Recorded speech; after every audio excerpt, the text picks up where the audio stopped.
स्वागत है। आज हम एक किताब के आइडियाज में थोड़ा गहरा उतर रहे हैं, जो बिजनेस और लीडरशिप पर है, पर थोड़ी अलग है। हाँ, बेन हॉरोविट्ज की the hard thing about hard things. हमारे पास कुछ जानकारी है इस पर, इसके जो मुख्य संदेश हैं उनको समझने के लिए। हाँ, देखिए, अक्सर जो बिजनेस बुक्स होती है ना, वो या तो सक्सेस के फॉर्मूला बताती हैं या फिर बस मोटिवेशनल बातें। हाँ, लेकिन ये किताब थोड़ी अलग है। हाँ, ये उन मुश्किल, कंफ्यूजिंग और कई बार दर्दनाक पलों की बात करती है जिनसे लीडर्स गुजरते हैं। हाँ, वो बातें जिनके बारे में लोग आसानी से बात नहीं करते। हाँ, बेन हॉरोविट्ज वो खुद एक सक्सेसफुल एंटरप्रेन्योर रहे हैं और फिर वेंचर कैपिटलिस्ट भी। मतलब वो निवेशक जो नई कंपनियों में पैसा लगाते हैं, उन्हें गाइड करते हैं। हाँ, तो वो जो भी कह रहे हैं वो सिर्फ थ्योरी नहीं है, हाँ। है ना? वो उनके अपने अनुभव है, भोगा हुआ सच है। उनका कहना है कि असली चैलेंज सिर्फ एक अच्छा आइडिया सोचना या फंडिंग उठाना नहीं है। वो तो बस शुरुआत है। अच्छा, तो फिर असली मुद्दे क्या हैं? चलिए इसे थोड़ा खोलते हैं। हाँ, असली चीजें वो हैं जब आपको बहुत मुश्किल फैसले लेने पड़ते हैं, जब कंपनी एकदम संकट में हो, या जब आपको अपनी टीम को बहुत कठिन हालात में भी साथ लेके चलना होता है। ये हैं वो हार्ड थिंग्स जिनके बारे में हॉरोविट्ज बात करते हैं। तो आखिर ऐसी क्या बात है इसमें? क्यों ये किताब इतनी खास मानी जाती है? शायद इसलिए कि ये बहुत ईमानदारी से बात करती है। जहां ज्यादातर किताबें बताती हैं कि देखो सब कैसे ठीक हो जाएगा, ये मानती हैं कि कई बार चीजें बहुत बुरी तरह बिगड़ जाती हैं। और तब लीडरशिप की असली परीक्षा होती है। बिल्कुल।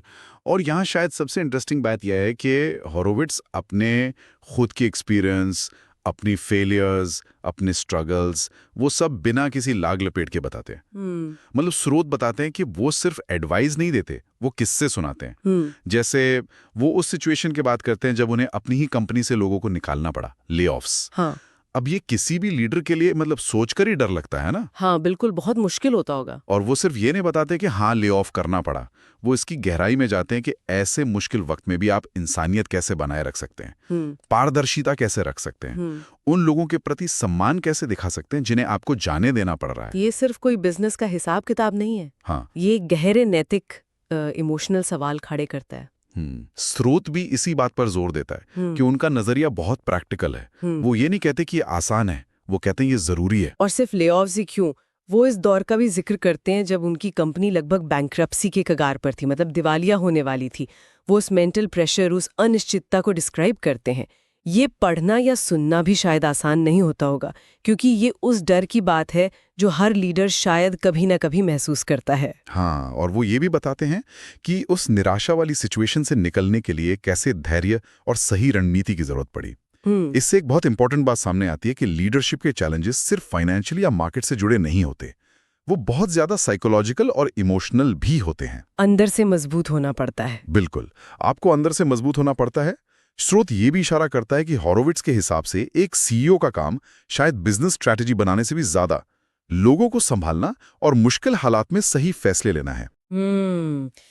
तो इस किताब से जो एक मुख्य सीख बार बार निकल कर आती है, वो यही है कि भाई लीडरशिप बिल्कुल आसान नहीं है।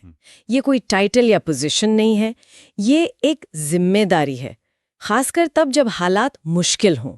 आपने कहा टीम का मनोबल ऊंचा रखना, स्रोत इस पर काफी जोर देता है। जरा सोचिए, जब कंपनी प्रॉब्लम में हो, अफवाहें उड़ रही हों, फ्यूचर अनिश्चित लग रहा हो, तब टीम को कैसे जोड़े रखा जाए, कैसे उन्हें यकीन दिलाया जाए कि हाँ, चीजें बेहतर होंगी। ये वाकई लीडरशिप की कला का आप कह सकते हैं शिखर है। ये सिर्फ मोटिवेशनल स्पीच देने की बात नहीं है, ये विश्वास बनाने की बात है, मुश्किल वक्त में भी सच बोलने की बात है और खुद सामने से लीड करने की। हॉरोविट्ज का अनुभव ये बताता है कि जब आप कठिन समय में अपनी टीम के साथ खड़े रहते हैं तो वो भी आपके साथ खड़े रहते हैं। मनोबल बनाए रखना सिर्फ एक अच्छी फीलिंग नहीं है, ये बिजनेस को बचाने की एक स्ट्रैटेजी भी है। और ये बात हमें सीधे उस दूसरी बड़ी सीख पर ले आती है जिसका जिक्र स्रोत में है कि कठिन फैसले लेना लीडरशिप का एक जरूरी हिस्सा है। हाँ, कोई लेना नहीं चाहता मुश्किल फैसले, लेकिन हॉरोविट्ज कहते हैं कि कई बार यही एकमात्र रास्ता होता है। हाँ, और ये फैसले कई तरह के हो सकते हैं। जैसे स्रोत में उदाहरण है कंपनी का खर्च घटाना। सुनने में ये एक नॉर्मल बिजनेस प्रोसेस लगता है, लेकिन इसके पीछे लोगों की नौकरियां जा सकती हैं, उनके सपने टूट सकते हैं, सालों से चल रहे प्रोजेक्ट्स बंद हो सकते हैं। ये फैसले लेना इमोशनली बहुत भारी होता है। हाँ, बिल्कुल। या फिर मान लीजिए आपने पहले कोई फैसला लिया था और अब पता चल रहा है कि वो गलत था। उसे बदलना, इसमें अक्सर लीडर का अपना ईगो आड़े आता है ना। ये मानना कि आप गलत थे मुश्किल होता है। हाँ, मुश्किल तो होता है। लेकिन हॉरोविट्ज के नजरिए से सच्चाई का सामना न करना और गलत रास्ते पर चलते रहना वो कहीं ज्यादा खतरनाक है। ये सब कड़वे घूंट है, पर कंपनी की हेल्थ और फ्यूचर के लिए जरूरी हो सकते हैं। ये उस बेसिक आइडिया से जुड़ा है कि आप ख्यालों में नहीं जी सकते, आपको रियलिटी को एक्सेप्ट करना ही होगा, चाहे वो कितनी भी कड़वी क्यों ना हो। यहाँ एक और पहलू है जिस पर स्रोत काफी जोर देता है, और वो है सही टीम बनाने का महत्व। हॉरोविट्ज जिसे बिजनेस की सफलता का शायद सबसे बड़ा राज मानते हैं। अक्सर हम प्रोडक्ट, टेक्नोलॉजी या मार्केट पर इतना ध्यान देते हैं कि भूल जाते हैं कि अंत में सब कुछ तो लोगों पर ही निर्भर करता है। सही कहा। सही लोगों को चुनना और फिर उन्हें कंपनी में बनाए रखना, स्रोत इसे लीडर का सबसे मुश्किल लेकिन सबसे अहम काम बताता है। ये सिर्फ रिज्यूमे देखकर या इंटरव्यू लेकर नहीं होता, इसके लिए आपको लोगों को पहचानने की गहरी समझ चाहिए, है ना? हाँ, आपको ये देखना होता है कि कौन सिर्फ नौकरी नहीं बल्कि कंपनी के मिशन से जुड़ेगा, कौन मुश्किल वक्त में साथ निभाएगा। बिल्कुल। और ये सिर्फ सही लोगों को लाने तक ही नहीं है, ये एक ऐसा कल्चर बनाने के बारे में भी है जहां अच्छे लोग टिकना चाहें, जहां उन्हें लगे कि हाँ उनकी वैल्यू है, जहां वो अपना बेस्ट दे सकें। हॉरोविट्ज इस बात पर भी जोर देते हैं कि गलत लोगों को टीम में बनाए रखना कितना नुकसानदायक हो सकता है। अच्छा, कैसे? एक गलत व्यक्ति पूरी टीम की एनर्जी और माहौल खराब कर सकता है। इसलिए कभी-कभी मुश्किल फैसला लेकर किसी को हटाना भी वो भी टीम बनाने का ही एक हिस्सा है। ये एक इंटरेस्टिंग पॉइंट है। तो अगर हम इन सभी बातों को एक साथ देखें तो एक सेंट्रल आइडिया उभरता है कि संघर्ष से भागना नहीं है बल्कि उसका डटकर सामना करना है। ऐसा लगता है कि ये किताब की आत्मा है। आप बिल्कुल सही कह रही हैं। स्रोत ये स्पष्ट करता है कि हॉरोविट्ज का मूल मंत्र यही है, मुश्किलें तो आएंगी ही। खासकर अगर आप कुछ बड़ा और नया करने की कोशिश कर रहे हैं। ये सोचना कि आपका रास्ता हमेशा फूलों से भरा होगा, ये बचपना है। असली ताकत उन मुश्किलों का सामना करने में है, उनसे सीखने में है और उनके बावजूद आगे बढ़ते रहने में है। ये एक तरह का मेंटल टफनेस है, रेजिलियंस जिसे कहते हैं। हाँ, रेजिलियंस। और इसी सोच से जुड़ा है पारदर्शिता का महत्व, जिसका हमने पहले भी जिक्र किया था। जब हालात मुश्किल हों तो सच को छुपाने या गोलमोल बातें करने का मन कर सकता है। हाँ, लगता है कि शायद इससे पैनिक कम होगा। हाँ, टेम्पररी शायद। लेकिन हॉरोविट्ज का तर्क है, और स्रोत भी इसे रेखांकित करता है, कि कर्मचारियों और निवेशकों के साथ पूरी ईमानदारी बरतना लंबे समय में फायदेमंद होता है। जब लोगों को पता होता है कि उन्हें सच बताया जा रहा है, चाहे वो कितना भी बुरा क्यों ना हो, तो वो आप पर भरोसा करते हैं। और यही भरोसा, यही निष्ठा मुश्किल समय में आपकी सबसे बड़ी पूंजी बन जाती है। अच्छा, एक और विचार जो स्रोत में सामने आता है वो है असफलता को एक शिक्षक के रूप में देखना। ये सुनने में थोड़ा क्लीशे जैसा लगता है, failure is the best teacher type की बात। लेकिन हॉरोविट्ज इसे अपने ठोस अनुभवों के आधार पर कहते हैं। हाँ, ये सिर्फ कहने की बात नहीं है उनके लिए। वो बताते हैं कि कैसे उनकी अपनी गलतियां, उनकी विफलताएं, वो भविष्य की सफलताओं की नींव बनी। जब आपकी कोई योजना फेल होती है, जब कोई प्रोडक्ट मार्केट में नहीं चलता, तो आपको पता चलता है कि क्या काम नहीं करता। और ये जानकारी उतनी ही कीमती है जितनी ये जानना कि क्या काम करता है ना? सही कहा। और ये सिर्फ जानना नहीं है कि क्या गलत हुआ, बल्कि ये समझना भी है कि क्यों गलत हुआ। इस प्रोसेस में जो लर्निंग होती है वो किसी किताब या क्लासरूम से नहीं मिल सकती।